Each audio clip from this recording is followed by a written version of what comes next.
ஒரு நாள் துரியோதனன் கிருஷ்ணனிடம், எல்லோரும் கர்ணனையே கொடையாளி என்கிறார்களே, அப்படி அவன் என்ன பிரமாதமாக கொடுத்து விட்டான்? அப்படி ஏதாவது கொடுத்திருந்தாலும் அது என்னுடைய பொருள்தானே என்று கேட்டான் துரியோதனன். உண்மைதான், உன்னை விட கர்ணனை புகழ்வது முட்டாள்தனம்தான் என்றார் கிருஷ்ணர்.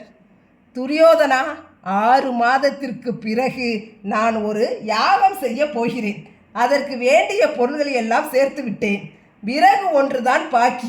அதையாவது காலத்தில் நீ தர முடியுமா என்று கேட்டார். அதற்கு துரியோதனன், இது என்ன ஆச்சரியம், இது என்ன பிரமாதம், கண்டிப்பாக உனக்கு அனுப்புகிறேன்.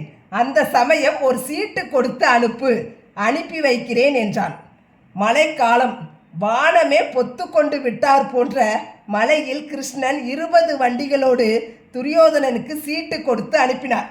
அதை பார்த்த துரியோதனன், சமயம் தெரியாமல் அனுப்புகிறாரே என்று திட்டினான். இப்போது சௌகரியப்படாது என்று கூறி வண்டிகளை திருப்பி அனுப்பி விட்டான். திரும்பி போகும் வண்டிகளை பார்த்து விசாரித்த கர்ணன் தன் நாட்டில் உள்ள பழைய வீடுகளை இடித்து அதில் உள்ள மரங்களை அந்த 20 வண்டிகளிலும் ஏற்றினான். அதோடு தன் வண்டிகளிலும் 2 கட்டி அனுப்பினான். இடிந்த வீடுகளுக்கு பதிலாக மக்களுக்கு புதிய வீடுகளை கட்டி கொடுத்தான். 4 மாதங்களுக்கு பிறகு துரியோதனனை கிருஷ்ணர் சந்தித்தார். கண்ணா, யாகத்தை எப்போது செய்ய போகிறீர்கள் என்று கேட்டார்.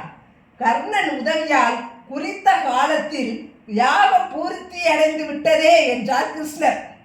அதற்கு துரியோதனனுக்கு ஒரே ஆச்சரியம். துரியோதனனுக்கு ஒன்றுமே புரியவில்லை.